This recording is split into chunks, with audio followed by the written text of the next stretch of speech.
自分の力で読んでみよう。読解編。1、 거북의 알낳기. 거북은 모래밭에 올라와 이곳저곳을 둘러보았습니다. 이 자리가 좋겠다. 거북은 모래를 파기 시작하였습니다. 열심히 모래를 파서 깊은 구덩이를 만들었습니다. 그리고 그곳에 알을 낳았습니다. 하얗고 동그란 알이었습니다. 거북은 구덩이를 모래로 잘 덮었습니다. 알을 잘 숨긴 거북은 바다로 돌아갔습니다.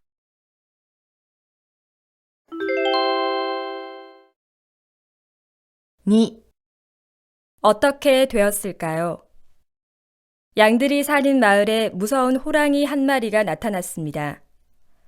양들은 호랑이가 무서워서 밤에도 잠을 자지 못하였습니다. 꾀돌이가 말하였습니다. 우리가 사자의 울음소리를 내면 호랑이가 우리를 사자로 알고 도망갈 거야. 꾀돌이는 열심히 사자의 울음소리를 따라하였습니다. 마을에 돌아온 꾀돌이는 친구들에게 사자의 울음소리를 가르쳤습니다. 어느 날 호랑이가 다시 나타났습니다. 어떻게 되었을까요?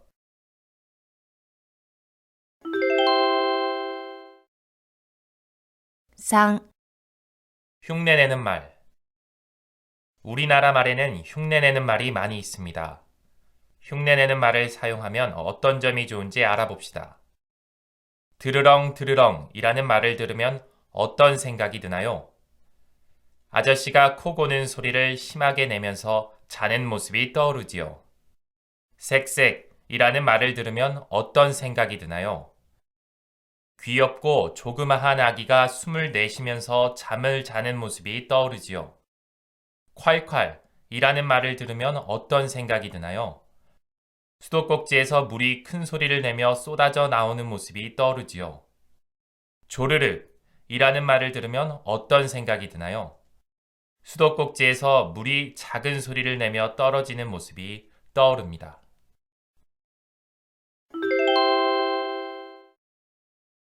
4、 음식. 사람마다 좋아하는 음식과 싫어하는 음식이 있습니다. 사람들은 좋아하는 음식은 많이 먹지만 싫어하는 음식은 잘 먹지 않습니다. 그러나 음식을 골고루 먹지 않으면 건강이 나빠질 수 있습니다. 나는 음식을 골고루 먹어야 한다고 생각합니다.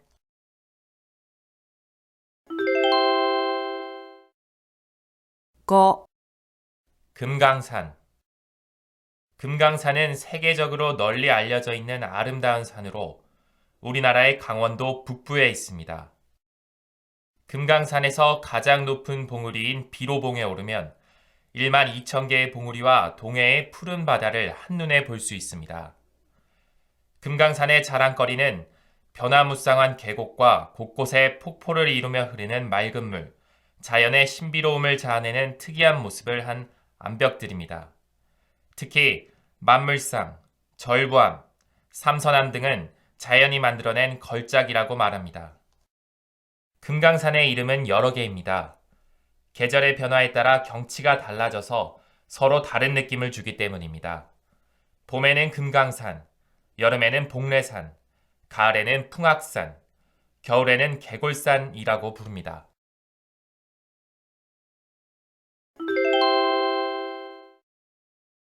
6、 듣는 이에게 알맞은 말.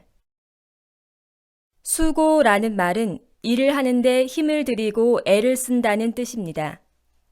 그렇다면 수고하세요 라는 말은 일을 하는데 힘을 들이고 애를 쓰세요 라는 뜻이 됩니다. 따라서 나이 어린 사람이 우더른께 힘들이고 애를 쓰세요 라고 말을 하는 것은 언어 예절에 어긋납니다. 그러나 우더른이 아랫사람에게 말을 하거나 비슷한 나이의 사람들끼리 말을 할 때에는 이 말을 쓸 수 있습니다.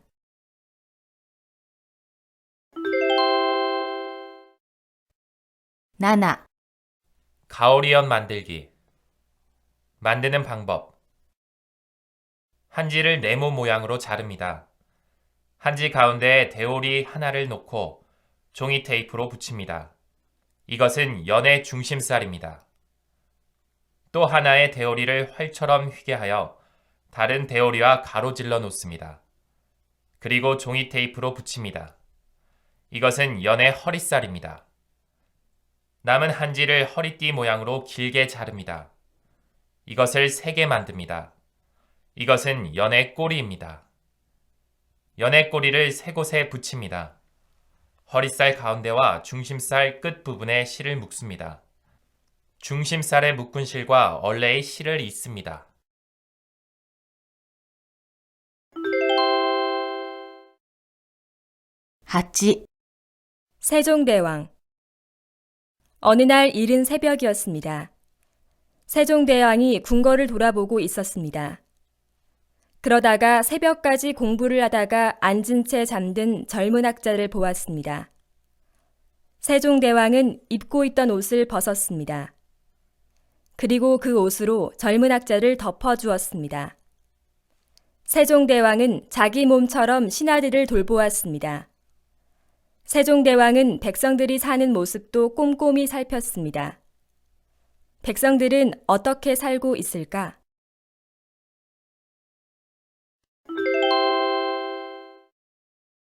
9、 재미있는 놀이. 옛날 어린이들이 즐기던 놀이에는 여러 가지가 있습니다. 그 중에서 꼬리잡기, 그림자 밟기, 비사치기는 어떻게 하는 놀이인지 알아봅시다. 꼬리잡기는 같은 줄에 맨 앞사람이 맨 뒷사람을 잡는 놀이입니다. 이 놀이를 하려면 먼저 여러 사람이 한 줄로 늘어섭니다. 그리고 뒷사람은 앞사람의 허리를 잡고 몸을 구부립니다. 맨 앞사람이 술래가 되어 맨 뒷사람을 잡습니다. 술래에게 잡힌 사람은 다음 술래가 됩니다. 그림자 밟기는 다른 사람의 그림자를 밟는 놀이입니다. 먼저 가위바위보를 하여 술래를 정합니다. 술래가 다른 사람의 그림자를 밟으면 놀이에서 이기게 됩니다. 술래에게 그림자를 밟힌 사람은 다음 술래가 됩니다.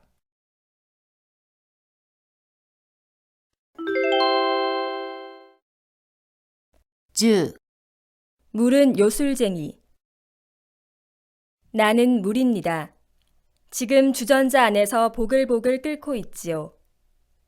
조금만 기다리면 주전자 밖으로 나갈 수 있습니다. 내가 김이 되어 밖으로 나가면 사람들은 나를 수증기라고 부릅니다. 나는 점점 가벼워져서 주전자 밖으로 나갑니다. 내가 하늘로 올라가서 떠 있으면 사람들은 나를 구름이라고 부릅니다. 하늘에 올라가면 친구들을 만날 수 있습니다. 우리는 늘 함께 다니며 세상을 구경합니다. 친구들이 많이 모이면 우리의 몸이 무거워집니다. 그러면 우리는 땅으로 내려옵니다. 우리는 땅으로 내려오다가 차가운 공기를 만나면 눈이 되고 따뜻한 공기를 만나면 비가 됩니다. 나는 이렇게 수증기도 되고 구름도 되고 눈이나 비도 될 수 있습니다. 나는 요술쟁이랍니다.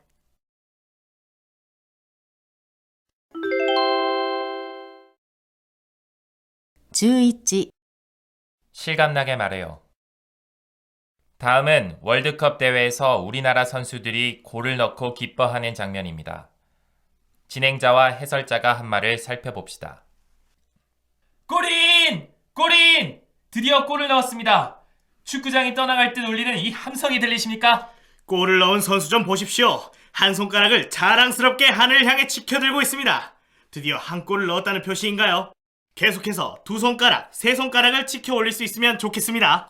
모든 선수들이 골을 넣은 선수를 향해 달려가며 축하하고 있습니다. 관중석을 좀 보십시오. 서로 얼싸안고 손뼉을 치면서 기쁨의 웃음을 얼굴 가득 담아내고 있습니다. 축구장 안은 온통 붉은 물결과 대한민국을 외치는 함성으로 넘실대고 있습니다. 우리 선수들 정말 장합니다. 우리 국민 모두가 자랑스럽습니다.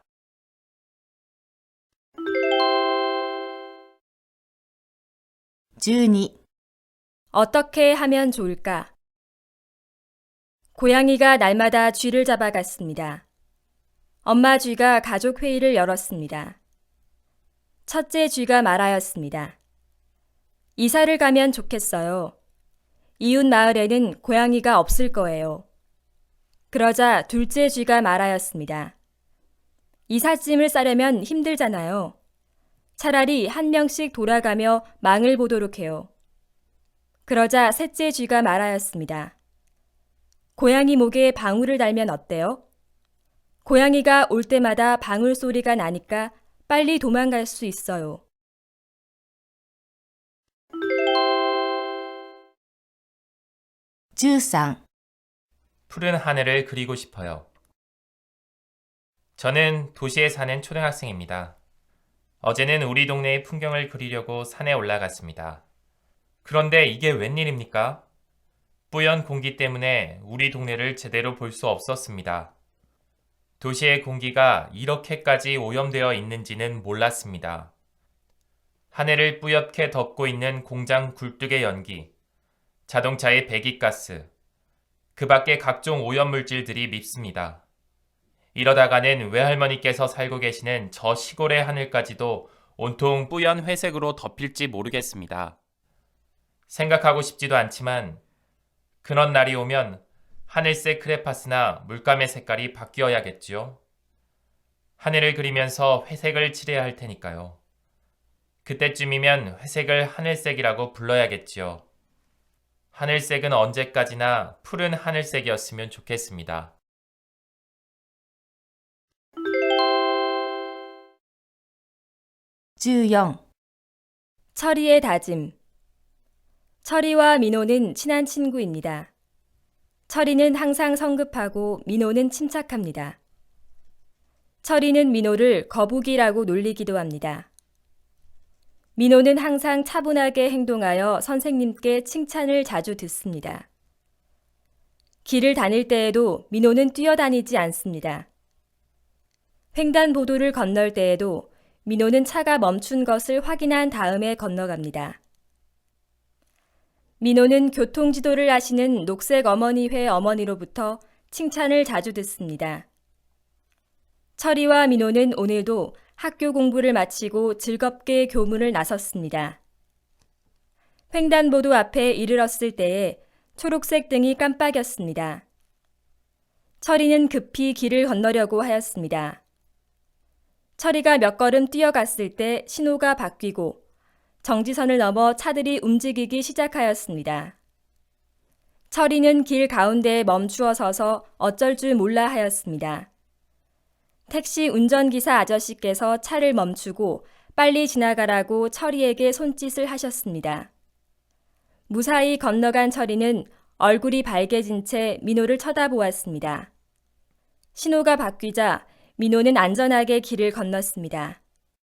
민호와 철이는 손을 꼭 잡았습니다.15、 천사와 함께하는 방학생활. 어머니의 품에 안겨 짧은 낱말을 서투르게 조잘대는 세연이는 장애인 시설에 사는 하연이의 새 동생입니다. 지난해 장애인 시설에 봉사활동을 갔던 하연이 부모님은 세연이를 양아들로 삼으셨습니다. 집으로 데려오는 데에는 여러 가지 어려움이 많기 때문에 세연이는 방학 때마다 하연이네 집에 와서 함께 생활합니다. 처음에는 귀찮아하던 하연이도 이제는 세연이와 함께 지내는 방학이 기다려집니다.16、 정직한 링컨. 미국의 16대 대통령이었던 링컨은 소년 시절부터 어디를 가든지 책을 놓아본 적이 없었습니다. 어느 날 소년 링컨은 32km나 되는 먼 길을 걸어가 조지 워싱턴의 전기를 빌려왔습니다. 링컨은 워싱턴 전기를 읽다가 그만 잠이 들었습니다.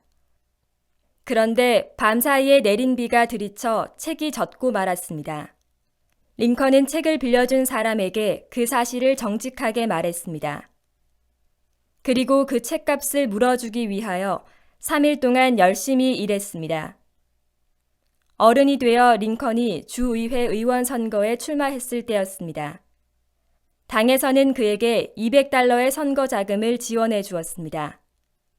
그런데 링컨은 선거가 끝나자 곧바로 $199 25센트를 편지와 함께 당으로 돌려보냈습니다. 그는 편지에 이렇게 썼습니다. 나는 선거 기간 중에 말을 타고 다녔으므로 비용이 전혀 들지 않았습니다. 다만 한 노인에게 음료수를 대접하느라 75센트를 지출했을 뿐입니다. 그래서 나머지 돈을 반납합니다. 링컨의 이러한 정직성은 당원들을 감동시켰고 결국 그는 대통령 후보로 추대되었습니다.17. 윤아의 편지. 보고 싶은 상민에게. 서울로 전학을 온 지 벌써 1년이 되어 가는구나. 건강하게 잘 지내고 있겠지? 무척 보고 싶구나. 1학년 때 같이 지내던 친구들도 잘 있겠지? 상민아, 서울에 처음 왔을 때에는 낯설었지만 지금은 친구도 많이 생겨 잘 지내고 있단다. 지난 일요일, 아버지 회사에서 함께 일하는 외국인 한 분이 우리 집에 오셨단다. 아버지와 나는 우리나라를 소개했지. 우리나라는 오랜 역사를 지닌 나라입니다. 경제적으로 많은 발전을 하고 있으며 2002년에는 월드컵 축구 대회도 열었습니다. 나라꽃 무궁화는 여름부터 가을까지 날마다 새로운 꽃을 피웁니다. 또 어디에서나 잘 자라는 꽃이랍니다. 우리는 우리 글인 한글을 사용합니다. 한글은 배우기 쉽고 쓰기도 편리합니다. 우리나라는 예부터 우더른을 공경하고 부모님께 효도하는 것을 훌륭한 정신으로 여기는 예절 바른 나라입니다. 상민아, 아버지와 함께 열심히 우리나라를 소개하다 보니 내가 한국 사람이라는 것이 너무나 자랑스러웠단다. 상민아, 우리가 어른이 되면 대한민국을 세계에서 더욱 빛나는 나라로 가꾸어 보자. 다시 만날 때까지 건강하게 잘 있어. 안녕. 윤아가.18.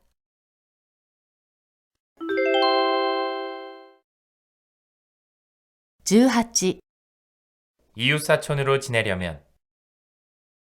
예부터 우리 조상들은 이웃끼리 상보상조하며 살았습니다. 명절이 되면 서로 음식을 나누어 먹고 이웃집 어른을 찾아뵙고 인사를 드리기도 하였습니다.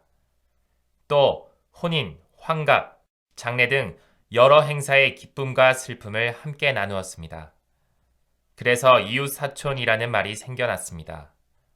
이웃하여 사는 사람이 먼 친척보다 더 가깝다 라는 뜻입니다. 서로 가까운 이웃끼리 친척보다 더 가깝고 정답게 지낼 수 있다는 것입니다. 자동차가 없었던 옛날에는 사람들의 활동 범위가 좁아 이웃의 범위가 그 마을로 한정되었습니다. 그러나 오늘날에는 교통이 발달하여 길을 쉽게 오가고 전화로 먼 곳의 소식을 자주 전할 수 있게 되어 이웃의 범위와 의미도 넓어졌습니다.19.